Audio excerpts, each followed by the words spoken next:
तो फारूक अब्दुल्ला साहब आपको कह रहे हैं कि आप आरएसएस के आदमी हैं। उन्होंने ये कहा कि फारूक साहब तो भजन गाते हैं, कीर्तन करते हैं, वो कहाँ से कौम के सच्चे सिपाही हुए।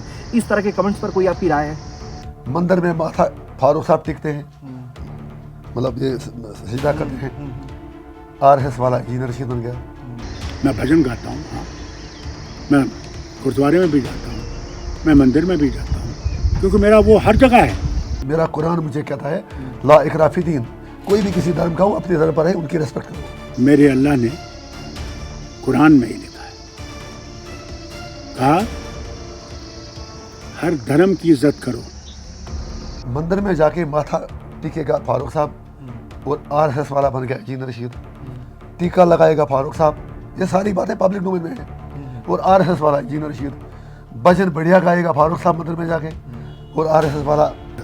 भगवान राम, इनसे पूछता हूँ मैं, क्या वो सिर्फ हिंदुओं के राम हैं? पूरे हिंदुस्तान में जितने भी मुस्लिम पॉलिटिशियंस हैं, एक ही बंदा है जो भारत माता की जय बोलता है, वो है फारूक साहब। लेकिन आरएसएस वाला इंजीनियर रशीद इसे रखा ना, ये पाकिस्तान से पैसा लाता था, इसे रखा ना, ये नारा मारता था आज़ादी की और पाकिस्तान के साथ हमने ज्वाइन करना है।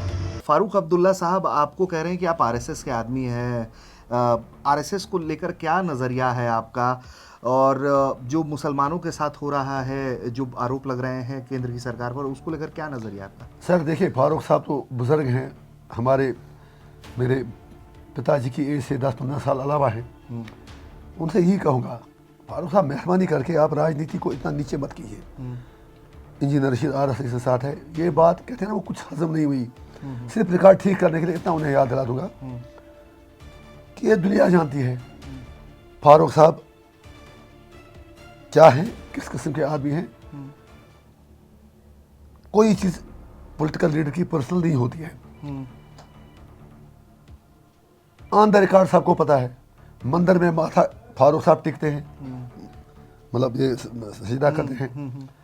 आरएसएस वाला इंजीनियर रशीद बन गया। I have respect for every religion, मेरा कुरान मुझे कहता है ला इकराह फी दीन, कोई भी किसी धर्म का हो अपने धर्म पर है, उनकी रेस्पेक्ट करो। I have respect for Hindu religion, Christian religion, like my own religion.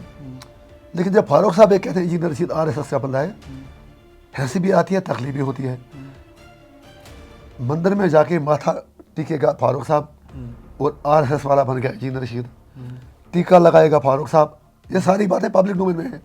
और आरएसएस वाला इंजीनियर रशीद भजन बढ़िया गाएगा फारूक साहब मंदिर में जाके, और आरएसएस वाला इंजीनियर रशीद। ये क्या हो रहा है? पूरे हिंदुस्तान में जितने भी मुस्लिम पॉलिटिशियंस हैं, एक ही बंदा है जो भारत माता की जय बोलता है, वो है फारूक साहब। लेकिन आरएसएस वाला इंजीनियर रशीद अकबर का दीन इलाही, जिसमें शादियां इंटर रिलीजन शादियां होती थी, 3-4 शादियां इंटर रिलीजन फारूक साहब के घर में। और आरएसएस वाला इंजीनियर रशीद, जब इस्लाम मुझे इजाज़त नहीं देता। इस्लाम मुझे कहता है कि आप हिंदू धर्म की रेस्पेक्ट करो पूरी तरह से, हर धर्म की, लेकिन कुछ चीज़ें हैं जो हम नहीं कर सकते। हम किसी दूसरे धर्म में शादी नहीं कर सकते। आपको लेकर भी इस बार इंजीनियर राशिद का नाम सुना होगा आपने, वो बहुत तरह की टिप्पणी कर रहे हैं। हमारे इंटरव्यू में उन्होंने ये कहा कि फारूक साहब तो भजन गाते हैं, कीर्तन करते हैं, वो कहाँ से कौम के सच्चे सिपाही हुए। इस तरह के कमेंट्स पर कोई आपकी राय है? देखिए, पहले तो मैं कहूँ कि वो इंजीनियर था है नहीं, वो मेट है। उसने कोई इंजीनियर की डिग्री नहीं लाई, पता नहीं कहाँ से उसका नाम इंजीनियर पड़ गया है। दूसरा, मैं उससे कहूँ, मेरे अल्लाह ने कुरान में ही लिखा है, कहा हर धर्म की इज्जत करो। अगर उनकी इज्जत नहीं करोगे, अगर वो तुम्हारे धर्म की इज्जत नहीं करेंगे, तुम्हें कैसा लगेगा? पहले मैं उससे ये कहूँ, मैं भजन गाता हूँ, हाँ, मैं गुरुद्वारे में भी जाता हूँ, मैं मंदिर में भी जाता हूँ, क्योंकि मेरा वो हर जगह है। वो कहते हैं, क्यों ढूंढते हो उसको ज़मीन आसमान की गर्दिश में, अगर वो तुम्हारे दिल में नहीं, वो तुम्हारे लिए कहीं भी नहीं। वो जो मौला है वो हर जगह है। क्या भगवान राम, इनसे पूछता हूँ मैं, क्या वो सिर्फ हिंदुओं के राम हैं? वो तो विश्व के राम हैं। हमारे नबी करीम सल्लल्लाहु अलैहि वसल्लम क्या हैं? वो रब्बुल रहमतुल आलमीन है, आलमों के लिए रहमत है। तो कहाँ फ़र्क पैदा करने वाला वो है। वही भेजता है पैगंबरों को। क्या पता किसको कहाँ भेजा, किसे गांधी को कहते थे राम, हमने राम की हुकूमत यहाँ पैदा की। क्या मतलब था कि सबके साथ बराबर सलूक, कोई ऊपर नहीं कोई नीचे नहीं, वो हिंदू हो, मुसलमान हो, सिख हो, ज़ोरास्ट्रियन हो, जैन हो, बौद्धिस्ट हो, कोई भी हो, सब बराबर है। मगर ये जो हैं, जो नफ़रत फैलाते हैं, जिनका सिर्फ नफ़रत का एजेंडा है, उसमें ये भी शामिल है। अपने रशीद साहब भी शामिल हैं उनमें। ये तो मुझे बताइए 5 साल क्यों जेल रखा है इसको, क्या वजह थी?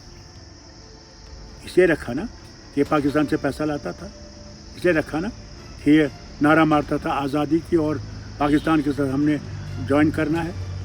क्या ये प्लेबिसाइड की बात नहीं करता था? कहाँ गई वो बात आज, कहाँ गई?